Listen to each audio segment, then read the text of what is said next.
Hey everybody, Brayden here, bringing you a cheap opinion in politics, and I hope you had a wonderful 4th of July, and now we will finally answer the age-old question, can God finally win a Senate race? Yes, that leads us into today's topic, the 2020 Senate races. Now, there are the current makeup of the Senate is 53 Republicans and 47 Democrats. As far as what's up for re-election is 34 seats. 22 of them are Republican and 12 of them are Democrat. Now, I've chosen 5 seats that are the most interesting or maybe likely to flip in a way. And so these first 3 that I mentioned are incumbent Republicans. So we'll start off with the state of Colorado. They have Senator Cory Gardner.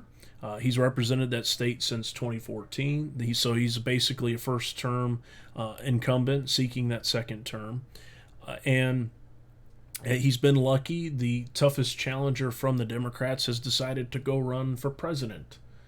He's even on the record saying that he doesn't want to be a U.S. Senator, which, in some ways is the same reaction I think the people in the Democrat primary are having with him as far as the presidency goes.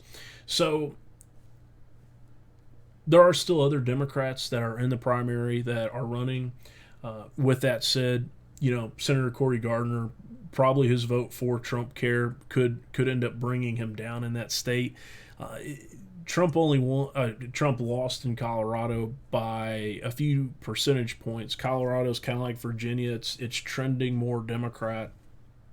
So he will be tough to beat to some degree, but in my personal opinion, I think Senator Cory Gardner's out the door, really regardless of who the Democrat is, unless they just manage to pull a couple of Republican moves that I'll be talking about later. Now, that leads us into the state of Maine. In Maine, we have Senator Susan Collins. She is up for re-election. She won back in 2014 by about 40 percentage points. Of course, it's also important to note that was a midterm election, and this is a general election, meaning more people will be out to vote. But with Senator Collins, she's interesting, moderate Republican, managed to piss off both sides.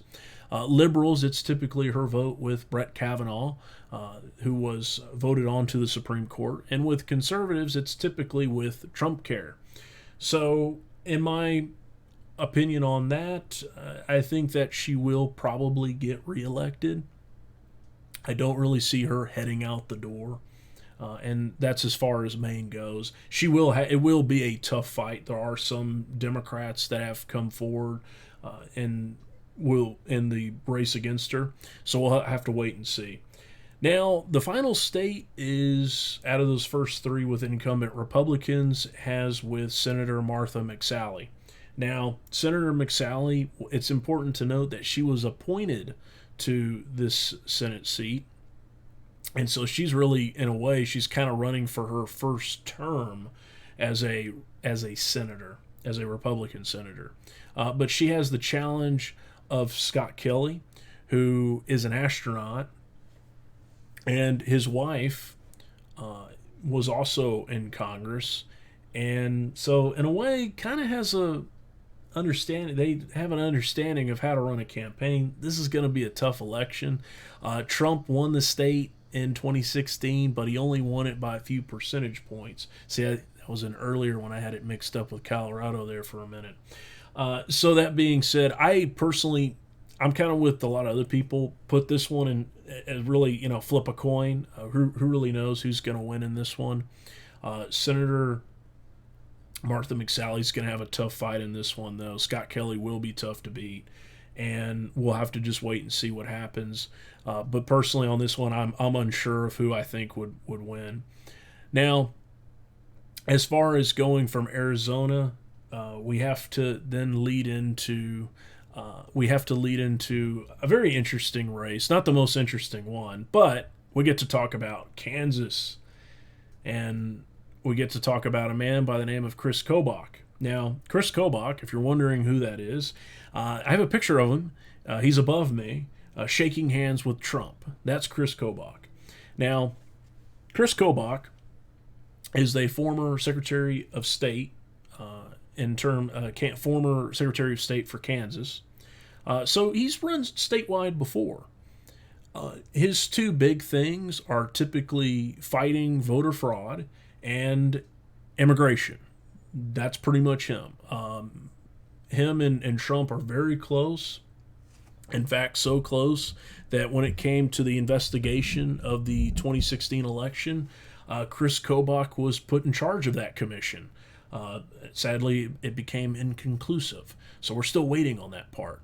But Kris Kobach has managed to jump into the Kansas Senate race for the Republicans, and the reason why this one is kind of a what the hell are you trying to make Republicans lose the Senate majority? I mean, what the hell are you doing?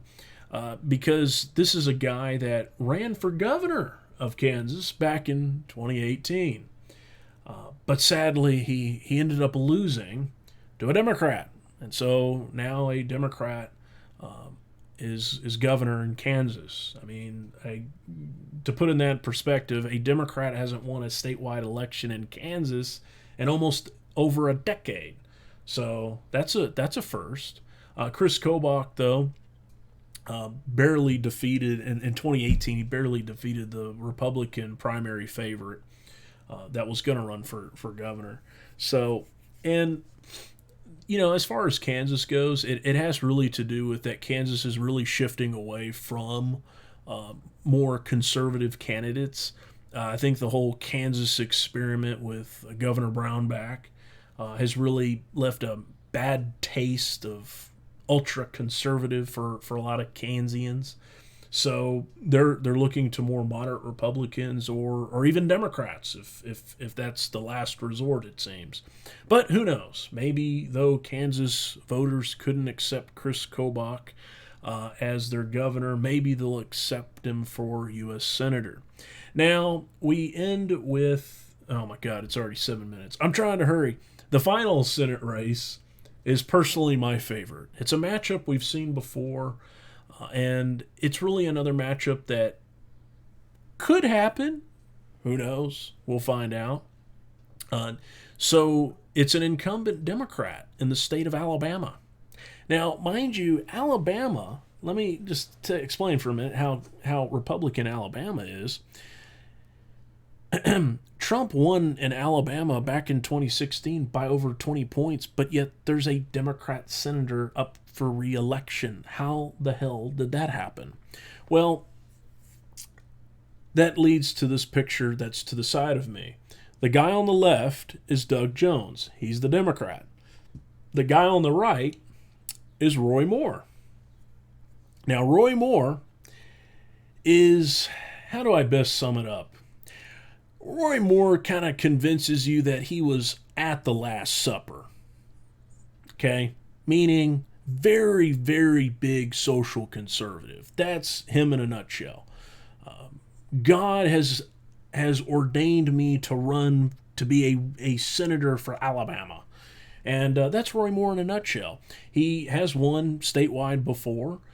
He was twice elected to the Alabama Supreme Court as a Chief Justice. Of course, he kept getting removed for his Christian convictions. And the other side of it is in 2018, in the Senate election against Doug Jones, he managed to lose. So he does have experience of running a Senate campaign too. Now, I personally, maybe he'll win the Republican primary. Who knows? People like President Trump, Senator Mitch McConnell, the Senate Majority Leader Mitch McConnell have come out against Roy Moore in the past.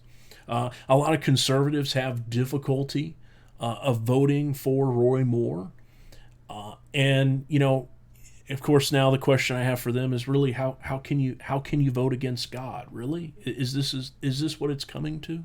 You're voting against God. But it was a difficult election for a lot of Republicans, and why is that?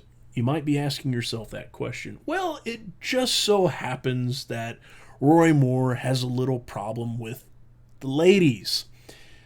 So Roy Moore had, at the time, there were 9 women that had come forward with allegations and so forth of sexual misconduct and so forth. And so in Roy Moore's defense, he basically leaned into the mic and went, Brett Kavanaugh. Now, in Brett Kavanaugh's defense, no one ever accused him of being a pedophile. And that's basically Roy Moore in a nutshell, because some of these women at the time were 14, 15, some of them were 16 years old, and he was in his mid-30s. Yeah, making some moves on them. Little creepy. And that's really probably the big reason why Roy Moore ended up losing in the end. And sadly costed God the election. But don't worry, he's back. And this is one reason why I'm making this video. Roy Moore had announced that he was running for U.S. Senate again only a few weeks ago. And then Kris Kobach announced he was running for U.S. Senate a few days ago. So we've had some really, this is you can't think of a better time of making a Senate video about the 2020 election. And I'm just sitting here going, well, these two are really wanting to put the state of the Senate control in jeopardy. Now, that being said, there's no guarantee that people like Kris Kobach or Roy Moore are going to win their primaries. In fact, especially with Kris Kobach, he's not even the favorite in his primary. But then again, like I said, these are guys that have won statewide before in their respective states. That it could happen, and then finally, God can have a Senate seat win thanks to Roy Moore. Senator Moore. It's got a good ring to it, doesn't it? But what an interesting guy. It's like I said. You can't really go. Can you really go wrong with Moore? But as far on a more serious note, with that election, even if it is Moore or not, Senator Doug Jones will have a tough race. Like I said earlier, that's a state that voted for Trump by over 20 percentage points. So it is going to be a tough re-election for him, and we'll have to see what happens. For the most part, that is the state of the Senate, and I'll obviously do a video next year. As far as who I think will end up with control of the Senate, I'm still leaning it's going to stay in Republican hands.